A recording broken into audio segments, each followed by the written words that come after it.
বন্ধুরা, আজ আমি মুড়ির মধ্যে ডিম মিশিয়ে মুখে স্বাদ লেগে থাকার মতো রেসিপি আপনাদের সাথে শেয়ার করব। আর এই জলখাবারটা খুবই তাড়াতাড়ি 5 মিনিটের মধ্যে রেডি হয়ে যাবে। আশা করছি আজকের এই রেসিপি আপনাদের খুবই ভালো লাগবে। তাহলে চলুন শুরু করা যাক আজকের রেসিপি। আর বন্ধুরা, মুড়ি তো আমরা অনেক রকমভাবে খেয়ে থাকি, কিন্তু আজকে একদম অন্যভাবে আজকের এই রেসিপিটা আপনাদের বানিয়ে দেখাবো। আর এই রেসিপিটা বানানোর জন্য এখানে আমি নিয়েছি দুটো ডিম দুটোকে আমি প্রথমে একটু সাইডে রেখে দিলাম। আর এখানে আমি নিয়েছি 1 বাটি মতো মুড়ি। আমরা যে ঘরে মুড়ি খাই সেই নর্মাল মুড়ি এখানে আমি নিয়েছি। আর তার সাথে এখানে আমি কিছু ভেজিটেবলস নিয়েছি। আর এখানে আমি নিয়েছি কিছুটা গাজরটাকে এরকম আমি ছোটো ছোটো টুকরো করে কেটে নিয়েছি। আর এখানে আমি নিয়েছি কিছুটা বিনসটাকেও আমি এরমভাবে ছোটো ছোটো চপড করে কেটে নিয়েছি। আর তার সাথে একটা মিডিয়াম সাইজের আলুকে আমি এরম ছোটো ছোটো টুকরো করে কেটে নিয়েছি। আর এখানে আপনাদের যে ভেজিটেবলস পছন্দ হবে না সেটাকে আপনারা স্কিপ করতে পারেন, আর যেটা পছন্দ সেটাও অ্যাড করতে পারেন। আর এখন আমি একটা বাটির মধ্যে পরিষ্কার জল নিয়ে নিয়েছি, আর এটা হচ্ছে খাবার জল। এখন আমরা মুড়িগুলোকে এই জলের মধ্যে ঢেলে দেবো। আর এখন মুড়িগুলোকে জলের মধ্যে দেওয়ার পরে আমরা মুড়িগুলোকে একটু ধুয়ে নেবো, যেরকম আমরা চিড়ে ধুই ঠিক সেই রকম। আর জলে দেওয়ার পরে এটাকে বেশিক্ষণ আমরা জলের মধ্যে রাখবো না, হালকা একটু জলের মধ্যে এটাকে ডিপ করে এটা জলটা ভালো করে ছেঁকে আমরা এটা একটা বাটির মধ্যে উঠিয়ে নেব। এখনও আমার এই বাটির মুড়ির মধ্যে কিছুটা জল রয়ে গেছে। এখন এইভাবে একটা বড় ছাঁকনির মধ্যে পুরো এক্সট্রা আমি যে জলটা ছিল মুড়ি থেকে এভাবে ঝরিয়ে নেব। আর এটা ভালো করে জল ঝরিয়ে একটা বাটির মধ্যে এটাকে আমরা ট্রান্সফার করে নেব। আর মুড়িটা আমাদের রেডি হয়ে গেছে। এখন আমরা নেক্সট স্টেপে যাব। এখন গ্যাসে একটা কড়াই বসিয়ে কড়াইটা ভালো মতো গরম হলে তার মধ্যে দিয়ে দেবো আমি 1 চামচ মতো সর্ষের তেল। আপনারা চাইলে এটা রিফাইন তেলও করে নিতে পারেন।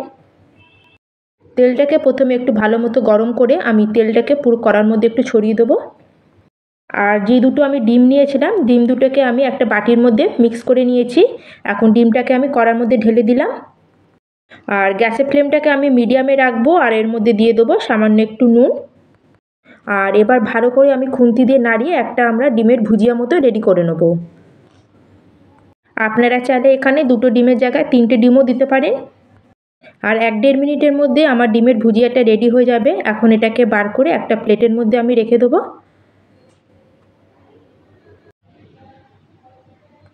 এখন সেম কড়াইতে ডিমটা পুরো উঠিয়ে নিয়ে এর মধ্যে অ্যাড করে দিলাম বড় চামচের 1 চামচ মতো তেল। তেলটা যখন ভালো মতো গরম হয়ে যাবে তখন এর মধ্যে দিয়ে দেবো 2টো শুকনো লঙ্কা আর 1/2 চামচ মতো গোটা জিরে। আর কয়েক সেকেন্ডের জন্য এটাকে একটু ফ্রাই করে নেব। আর এটা যখনই একটু ভালো মতো ফ্রাই হয়ে যাবে তখন আমরা এর মধ্যে অ্যাড করে দেবো আলু, যেটা আমি ছোট ছোট করে কুচিয়ে রেখেছিলাম। আর আলুটাকেও আমি হাই ফ্লেমে 1-2 মিনিট মতো একটু ভালো করে ফ্রাই করে নেব। আর আলুটাকেও আমি 1-1.5 মিনিট মতো ভালো করে ফ্রাই করে নিয়েছি। এখন আমি বাকি যে সবজিগুলো ছিল সেগুলো অ্যাড করে দেবো। আপনারা এখানে ছোট ছোট ফুলকপির টুকরো দিতে পারেন, আর মটরশুঁটিও অ্যাড করতে পারেন। আর সবজিগুলো দেওয়ার পরে এটাকেও আমরা ফ্রাই করে নেব 2 মিনিট মতো। এবার এর মধ্যে অ্যাড করে দেবো স্বাদ অনুযায়ী নুন। আর এখানে আমি 1/2 চামচেরও কম নুন অ্যাড করেছি। আর হাতে সময় কম থাকলে বা খুব তাড়াহুড়োর মধ্যে আপনারা 5 মিনিটের মধ্যেই এই রেসিপিটা বানিয়ে নিতে পারেন। আলু, বিনস আর গাজর হালকা সফট হওয়া পর্যন্ত আমরা মাঝে মাঝে এটাকে একটু নাড়িয়ে নেব। আর 2-3 মিনিট হয়েছে, এটাকে আমি ভালো মতো ফ্রাই করে নিয়েছি। আর আলুটা আমার ভালো মতো সফট হয়ে আলুটা সেদ্ধ হয়ে গেছে। আর এবার আমি এর মধ্যে অ্যাড করে দেবো 1/2 চামচ মতো রেড চিলি পাউডার, আর দেবো সামান্য একটু হলুদ গুঁড়ো। আর মশলাটা দেওয়ার পরে সবজির সাথে এগুলো ভালো করে একটু মিক্স করে নেব। আর এটা ভালো মতো মিক্স হয়ে গেলে আমরা যে ডিমের ভুজিয়াটা বানিয়ে রেখেছিলাম সেটাকে এর মধ্যে অ্যাড করে দেবো। আর ডিমের এই ভুজিয়াটাকেও সবজির সাথে আমি ভালো করে মিক্স করে নেব। আর ডিমের ভুজিয়াটা ভালো মতো মিক্স হয়ে গেলে আমরা যে মুড়িটাকে জল ঝরিয়ে রেখেছিলাম সেটাকে এর মধ্যে অ্যাড করে দেবো। আর এর উপর দিয়ে দেবো কিছুটা কেটে রাখা ধনেপাতা কুচি।